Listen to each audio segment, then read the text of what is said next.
पहला क्वेश्चन है, हम हर क्वेश्चन का एक एक पार्ट बताते चलते हैं जिससे आपको जानकारी हो जाएगी कि किस तरह से सवाल को हमको करना है। तो हमारा सवाल पहला है कि write the following in decimal form and say what kind of decimal expansion each has. पहले आपको डेसिमल फॉर्म में लिखना है। फर्स्ट का फर्स्ट है 36/100, इसको डेसिमल फॉर्म में लिखना है। तो अभी आपको ट्रायल मेथड से आंसर देना है, दे सकते हैं, लेकिन आप लॉन्ग डिवीजन से ही कोशिश कीजिए इस प्रश्न को हल करने के लिए। तो 36 में आप 100 से डिवाइड करेंगे। तो आप देखिए जो जो अप्रोच यूज किए जा रहे हैं उस अप्रोच को आपको ध्यान रखना है। देखिए कि ये डिवाइजर में 3 टर्म है, लेकिन डिविडेंड में हमारे पास 2 ही टर्म है। तो आप क्या करेंगे कि क्वेश्चन में डेसिमल लगाएंगे और यहाँ पर एक 0 ले देंगे। अब आप देखिए 100 को 3 से मल्टीप्लाई करेंगे 300 होता है, तो इसको 3 से मल्टीप्लाई कीजिए तो ये आपका होगा 300। माइनस करेंगे तो रिजल्ट आ रहा है 0, 6 कैंसिल, फिर एक 0 आएगा।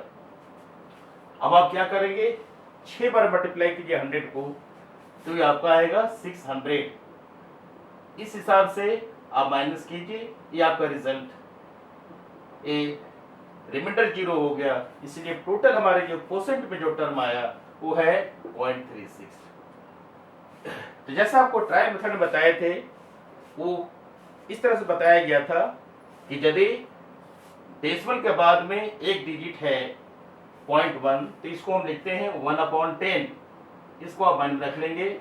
यदि 2 डिजिट है 0.01 है तो आप लिखेंगे 1/100। इस तरह से 3 डिजिट है तो आप लिखेंगे 1/1000। तो इस तरह से हमारा चलता जाएगा। इस तरह से आप ट्रायल मेथड में इसको काम कर सकते हो। तो इसका डेसिमल एक्सपेंशन यही हुआ। उसी तरह से हमारे पास इसमें 7 प्रॉब्लम हैं, 7 को आप बना लेंगे। थर्ड में मिक्स्ड फ्रैक्शन है, फर्स्ट का थर्ड में मिक्स्ड फ्रैक्शन है, तो पहले इसको हम क्लियर करेंगे। 4 1/8। आप इसको 2 तरह से भी बना सकते हैं।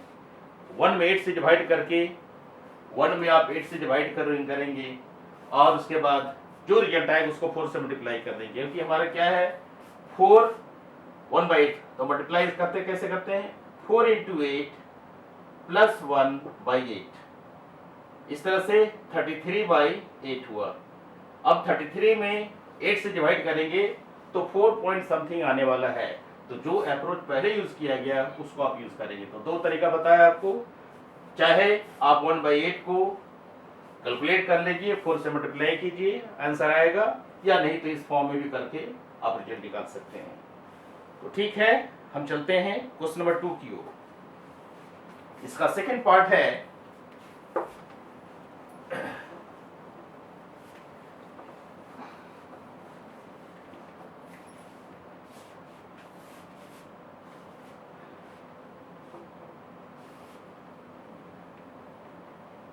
सेकंड पार्ट की ओर चलते हैं। तो सेकंड पार्ट में आप देखिए क्या है,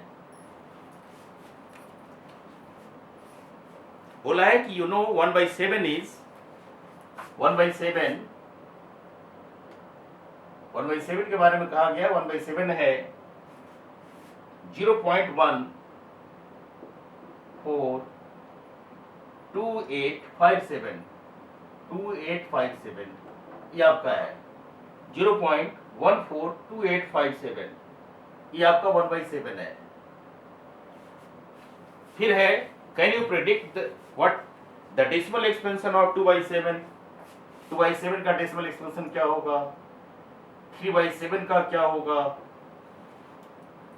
4/7, 5/7, 6/7 इसका एक्सपेंशन क्या होगा। और साथ साथ ये बोला है without actual division doing the long division, without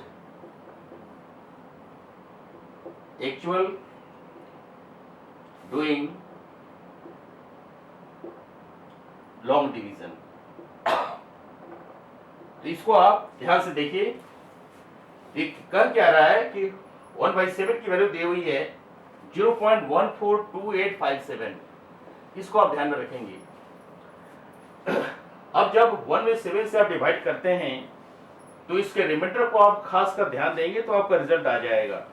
अब आप देखिए 2/7 को हम क्या लिख सकते हैं, 2 इंटू 1/7, 3/7 को लिख सकते हैं 3 इंटू 1/7, 4 इंटू 1/7, 5 इंटू 1/7, 6 इंटू 1/7, इस तरह से आप कर सकते हैं। यानी 1/7 हमारा एक मल्टीप्लायर है जो 2, 3, 4, 5, 7, 6 एक साथ मल्टीप्लाई होकर के रिजल्ट देने वाला है। एक आपको हम कर देते हैं, उस हिसाब से आप करते चलेंगे। जैसे 2 इंटू 1/7, 1/7 क्या है 0.142857। अब इसको आप मल्टीप्लाई कीजिए, तो मल्टीप्लाई करेंगे तो क्या आएगा आपका 2, 7, 14, 4, 1, 5, 2, 10, 1, 11, 1, 1, 8, 2, 16, 17, 1, 2, 2, 4, 1, 5, 4, 2, 8, 1, 2, 2, तो आपका आया 0.285714। यानी 2 से मल्टीप्लाई कीजिए, एक बार फिर से देख लिया जाए, 2 into 7 14, 4, 1 carry, 5 into 2 10, 1 11, 1 carry, 8 2 16, 1 17, 1 carry, 2 2 4, 1 5, 4 2 8 and 1 2 2, यानी 0.285714 हुआ।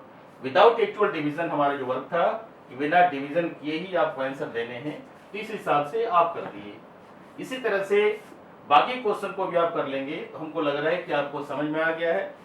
इसको फॉलो करके इस क्वेश्चन को आप हल कर सकते हैं। अब चलते हैं क्वेश्चन नंबर 3 की ओर।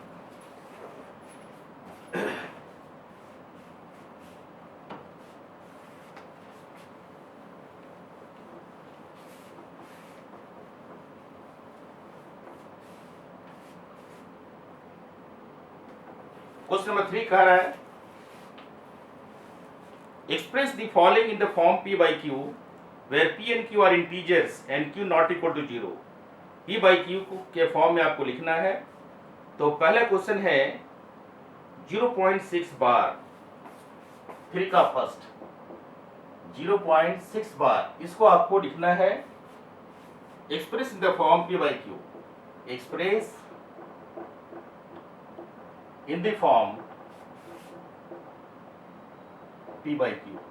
P by Q के फॉर्म में इसको आपको एक्सप्रेस करना है, जहां Q 0 के बराबर नहीं होगा और P और Q इंटीजर होंगे। तो आपको करना क्या है आपको शॉर्टकट भी देंगे, कभी कभी कंपटीशंस में, कभी एंट्रेंस में, कोई भी एंट्रेंस में कोई तुरंत रिजल्ट मांगा जाता है, तो उस तरह से आप कैसे करेंगे वो हम बाद में बताएंगे। पहले आप लॉन्ग प्रोसेस को आप देखें, आप देख भी चुके हैं, एक बार फिर से देख लेते हैं। तो इस फॉर्म में करना है, तो आप क्या करेंगे, सबसे पहले आप x ले लेंगे, लेट x इक्वल टू 0.6 बार, ये आपका फर्स्ट हुआ। अब आप देख रहे हैं कि जितने भी टर्म हमारे पास हैं डेसिमल के बाद में सब 6 ही आ रहे हैं, इसको आप एक बार और लिख दीजिए 0.66 बार यहां कर दीजिए, क्योंकि इसके पीछे एक कारण है जो हम ऐसा कर रहे हैं।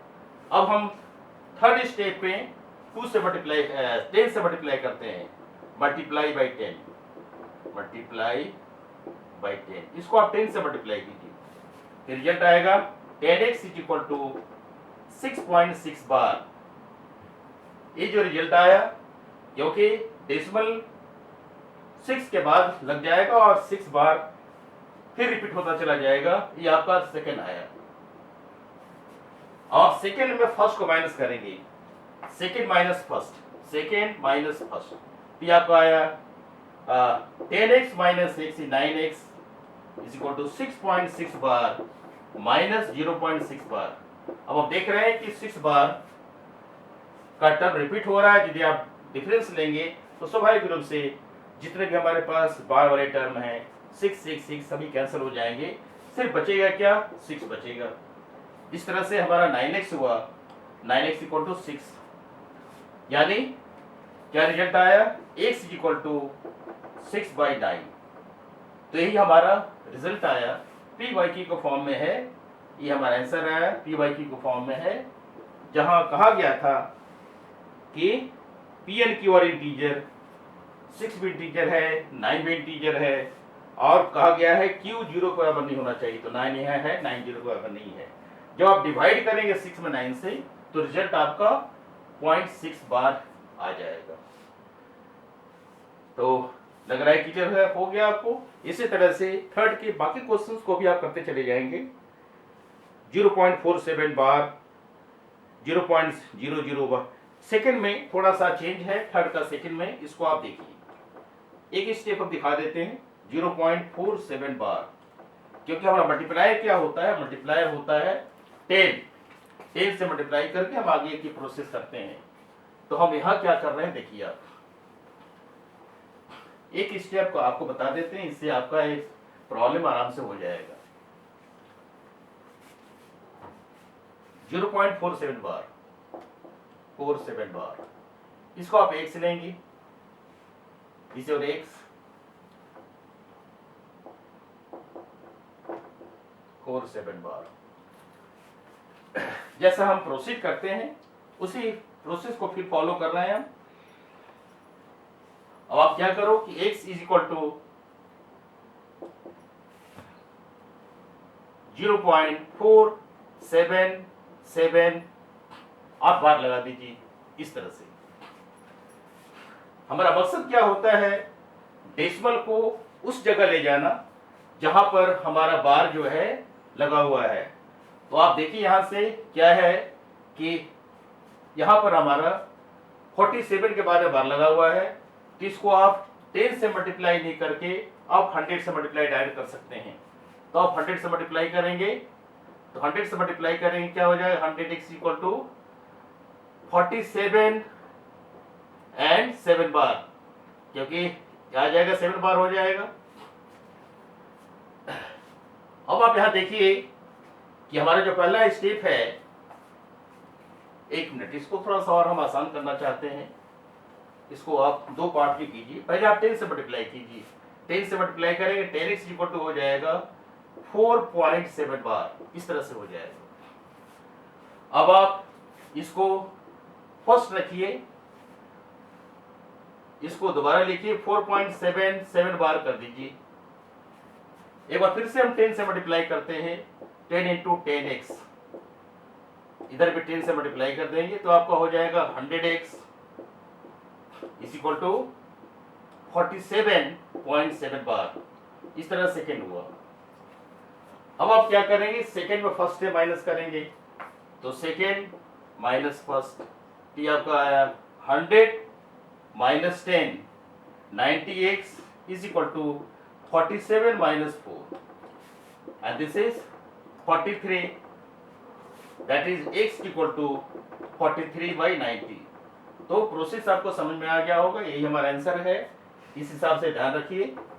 और जैसे आपको बताया था, शॉर्टकट करने के लिए, शॉर्टकट करने का तरीका यही है, यदि आपको जल्दी आंसर करना है तो आप क्या करेंगे, जैसे कि 0.47 बार है, सॉरी 0.47 बार है, तो आप लिखेंगे, पूरा लिख दीजिए 47, जितने में नन बार क्वांटिटी है उसको माइनस कीजिए, और जितना बार है उसके लिए 9, और बार के पहले जितने टर्म उसके लिए 0, तो 90 हो गया। तो 47 माइनस 4 होगा 43/90, इस हिसाब से हम आंसर निकाल दिए। उस तरह से 0.6 बार है, तो आप क्या करेंगे, 6 बार कितना है, 1 है, तो 9 हो गया। इस तरह से हम आंसर डायरेक्ट दे सकते हैं। तो थैंक यू। बाकी क्वेश्चंस को दूसरे वीडियो लेसन में तैयार करेंगे। चलते हैं दूसरे वीडियो लेसन की ओर। Thank you.